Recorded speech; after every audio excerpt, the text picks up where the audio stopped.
Have you ever been in a relationship where someone pulls away just when things start getting serious? One day they're all in and the next they're emotionally MIA. In this video, I'll show you how to spot the key signs of a dismissive avoidant attachment style, whether you're dating or you're in a long-term relationship, and what to do next to help create more connection.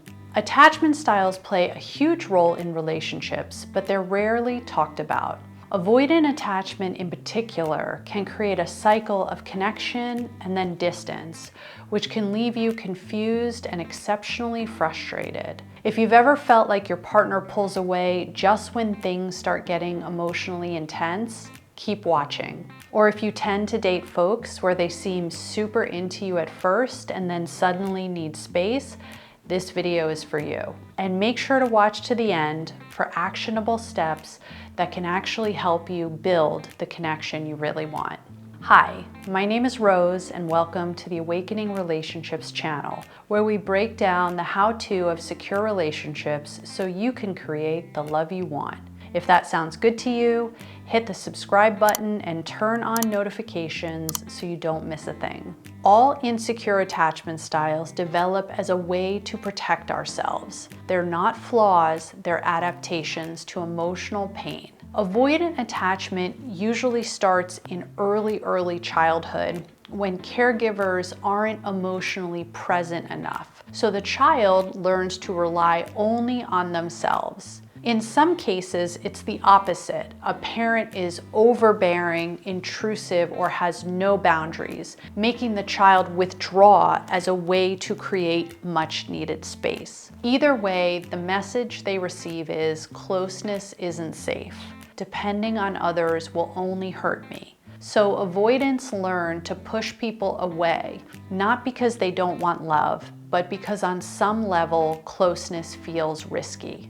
Understanding avoidant attachment as an adaptation, not just a personality trait, can help you figure out how to connect with someone who has this style. Or it can help you recognize when it's not worth the emotional stress if they're not willing to work on it. All right, let's get to the signs of avoidant attachment in dating and relationships. So how do you actually spot avoidant attachment in someone you're dating or in your partnership? What are the signs that someone might have an avoidant attachment style? Let's get into it.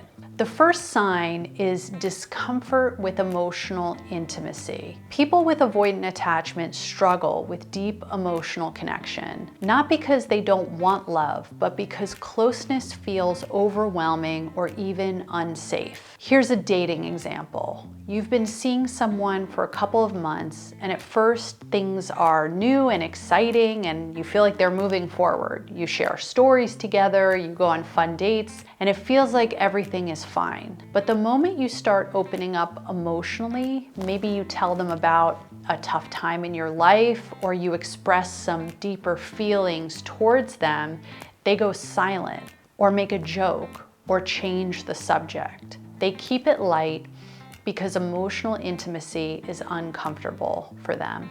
What this might look like in a partnership is you've had a long, exhausting day and you need a little comfort. You turn to your partner and say, I'm feeling really overwhelmed right now. Can you just hold me? Instead of offering support, they hesitate. Maybe they shift uncomfortably, or maybe even say, you'll be fine, don't overthink it. It's really not that deep.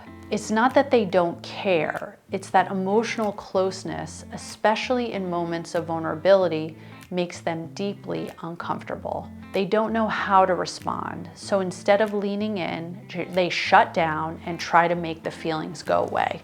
The next sign is extreme independence. Avoidants were often conditioned to rely only on themselves in childhood. Because of this, they feel safest when they don't have to depend on anyone, especially in a relationship. In dating, it might look like they insist on keeping everything separate: schedules, finances, even emotions. They might say things like, I don't like feeling tied down, or I need a lot of space in relationships. They seem uncomfortable with any expectation of consistency or mutual support. In a partnership, even after years together, they rarely ask for help or accept support, even in small ways. If they're sick, they don't want you to take care of them. If they're stressed, they won't open up about it. If you offer to help with something, they'll brush it off with an "I've got it." They see needing someone as a weakness, even when they deeply care about you. The third sign is avoiding conflict. Avoidantly attached folks hate conflict because they're often worried about getting things wrong. Instead of working through issues, they withdraw, dismiss it, or entirely shut down. If you're dating someone avoidant, you might bring up something they did that bothered you. Maybe they canceled plans last minute and you just want to talk it through. Instead of addressing it, they say, "Oh, I don't want to argue," or "Let's not make this a big deal." Or they give you a quick, "Oh yeah, you're right, I'm sorry," without even letting you finish. They minimize your feelings instead of working through the issue. In a partnership, whenever tensions rise, they go completely silent or even physically remove themselves from the room. If you try to talk about something serious, they might stonewall, shutting down, walking away, or just simply refusing to engage. Over time, this makes conflict feel impossible to resolve, leaving you feeling unheard and dismissed. They have a difficulty expressing needs or emotions. Avoidants often suppress their emotions because growing up, they learned that expressing needs didn't get them anywhere. As a result, they struggle to ask for what they need in relationships. For instance, in dating, you're dating someone and things are going well, except for emotional conversations. One night, you notice they've been quiet and distant, so you ask, "Hey, is everything okay? You seem off." Their answer, "Yeah, I'm good, just tired." But you can tell something's up. You can feel the emotional wall between you. But no matter how gently you ask, they refuse to open up about it. Instead of sharing what's actually bothering them, they bottle it up and act like nothing's wrong. And that will probably leave you feeling shut out, confused, and unsure of where you stand. In a partnership, when they do have a need, like wanting alone time or feeling stressed, they won't directly verbalize it. Instead, they pull away, get irritable, or act distant. You only realize something is wrong after they've withdrawn, and even then, they struggle to explain why.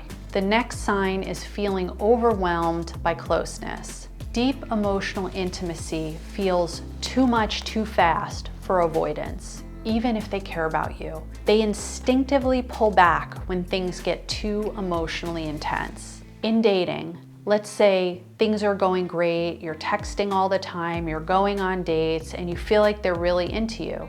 Then suddenly they start taking hours or days to respond. When you ask if something's wrong, they say, "Oh, I've just been busy," but the vibe is different.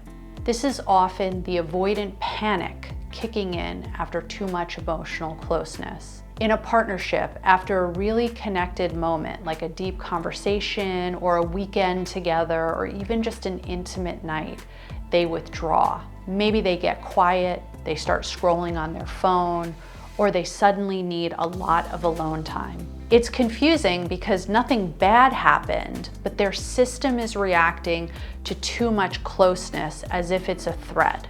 Let me pause for a moment and ask you a question. Are you tired of feeling stuck in these patterns? And do you want real tools to build secure, connected relationships so you don't have to figure it out alone? If so, I'd like to offer you an invitation to join the Awakening Relationships community, where you'll get expert guidance, support, and practical strategies to break free from anxious avoidance cycles and start creating the kind of relationships you actually want. Whether you're dating in a long-term partnership or want better connections with friends and family, the Awakening Relationship community gives you the roadmap to shift towards secure attachment, so you can stop second-guessing your relationships and start feeling truly connected. If that sounds like what you need, check out the link below and join us. That's all for this one, but make sure you're subscribed because I'm going to share part 2 of this video with tips on how to build connection with an avoidant partner.